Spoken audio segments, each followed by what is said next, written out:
Hi guys, I'm Tamra with Homegrown Devotion Homestead, and I wanted to do a quick introduction about myself and my family and how we ended up here. In 2019, we left San Diego and we drove all the way to North Carolina. It was us, four children, our van, and a moving pod. And people always ask, why would you leave San Diego? It's so beautiful. There's so many things there, the food. Why would you leave San Diego to go to North Carolina? And yes, we left because God called us to. And we heard his voice. He showed me first. And then about a year or so later, he showed my husband. And he made it very clearly by showing us separately where we were supposed to go. And it just all came together. And the moment we said, okay, Lord, we'll go, everything just kind of fell into place. It was one of the hardest things that we've ever done because we're leaving everything we know for this unknown land. We didn't have family here. We did not know anything about North Carolina. But we knew that God was calling us, so we wanted to be obedient. And throughout that process, it was really hard because we had people come against us with our choice to follow God. It was discouraging. And I think that's how that's how the enemy works. He wants, if he can put one seed of doubt into your mind about what God has called you to do, one seed of doubt, then you drag your feet, right? You don't really move forward. You're scared. You're just not going to be as willing to do it, right? And that's what the enemy wanted to do. He wanted to cause doubt.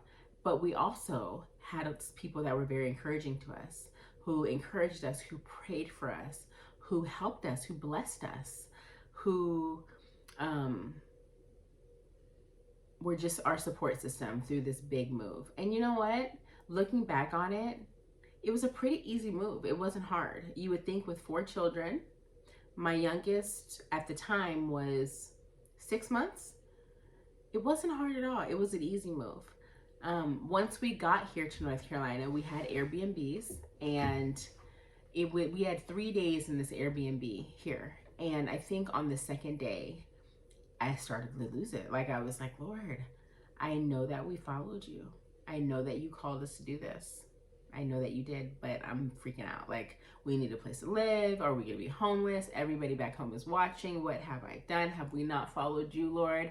Did we not hear you correctly? And I was like going to lose my mind, seriously. You know, that moment of like, oh, fear and terror and all those things that were not from God were coming against me hard. And I remember also being very irritated that the woman at the Airbnb did not vacuum the floor, because I had a 6-month-old who was starting to be on the floor. She was crawling around and rolling, and there was hair and just gross. So I walked upstairs trying to keep my composure. You know, I show my feelings on my face, but trying to keep my composure. And I asked her if I could borrow her vacuum. And we got to talking, and I was trying, you know, in my mind, I was like, do I share with her what I'm feeling? I'm scared. Do I tell her, or do I just... And so I just kept my mouth shut. But as we were talking, I happened to look over at her TV stand, and she had a sign that said omnipresent. And it was like God saying, I'm here. I know you're scared. I know you have, this is the biggest thing you've ever done your whole entire life. I know you're scared, but I am here. You're following me. I'm here. I'm going to work everything out. And I had such a peace.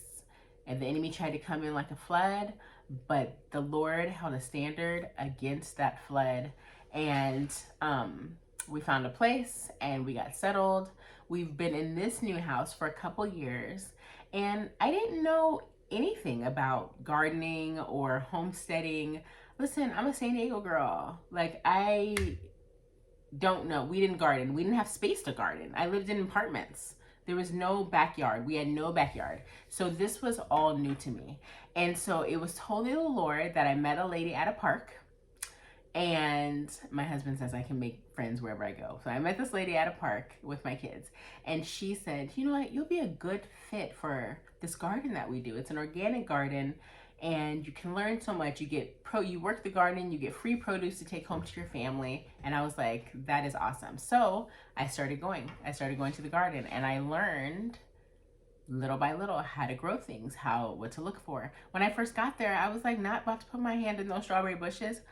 What was gonna crawl on them? I have no idea. But now I stick my hand right up in there. I don't worry. It's so crazy how I've become comfortable with a lot of things. I mean, I still don't like bugs. I think they're gross, and I will probably scream if something hits me or touches me, but I'm okay. Like, I'm not gonna die. I won't pass out like I would have 5 years ago.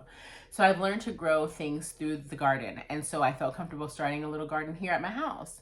And so we've been growing things, and the first year was not successful. It was hard. And if I can encourage you, usually the first year is very hard because you don't know what you're doing. You're planting at the wrong times. I mean, that was me. It was like, oh, it's summer, heat of summer, I'm gonna plant some radishes. Like, that doesn't work. Radishes don't grow when it's hot, right? In the heat of summer. So I was having a lot of failures, and it was because I didn't know what to look for, and I just didn't know. But I started learning, and I became comfortable with it. And here we are. I'm growing little things in my garden. I'm still doing the garden, the community garden that we're a part of, that we actually love. I've met relationships with people in the community, and I've learned to preserve food.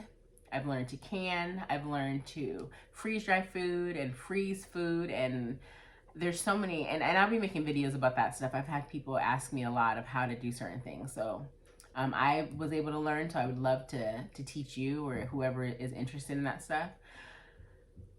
We never would have thought that 4.5 years ago that this is where we'd be, right? We never would have pictured, I never would have pictured that I'd be in my kitchen making my own bread a couple times a week for my family, because I'm not gonna buy it, and making everything from scratch, or everything that I possibly can, harvesting meat chickens so that we can have chicken that we trust, and preserving food so that we can have certain things in the winter that we can't get normally because it's winter. I never would have thought.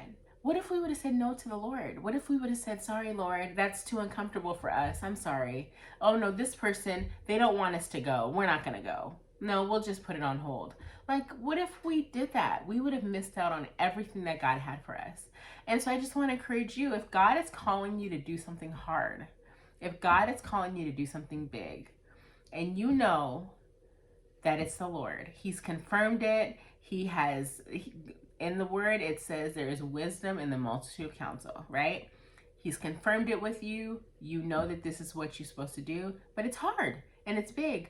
I promise you that if you follow God to where you're being obedient to His calling on your life, He's going to take care of it all. He's going to work it out. I'm not saying it's not going to be uncomfortable. There are many times where it was uncomfortable. In that woman's house, not knowing where we were going to live because God just hadn't revealed it yet. It was uncomfortable. I didn't want to be there. I didn't want to do that. I was like, oh gosh, I started doubting everything that I had confidence in. That might happen. But then you remember who God is, right? He's omnipresent. He's Jehovah Jireh. Like, He is going to provide. He is going to take care of you. And He's going to lead you exactly where He wants you to be. And that's all that matters. So I always think of it, like I said, we would have missed out on what God had for us. Like, I don't want you to miss out on what God has for you because of fear or because of somebody else's feelings. You have to follow God. So here we are, following God. We're learning more and more every single day, little by little, getting better at certain things. We have not yet arrived, let me tell you. But we're trying to just increase our knowledge all the time so that we can leave a legacy for our children. And that's it. Oh. There's so much more that God has done throughout this whole process, and I'm sure throughout the time that we're together on here that you'll learn more and more about myself and my family. I'm thankful that you're here. Thank you guys for listening to my very first video, and I look forward to speaking with you soon. Thank you guys for being here.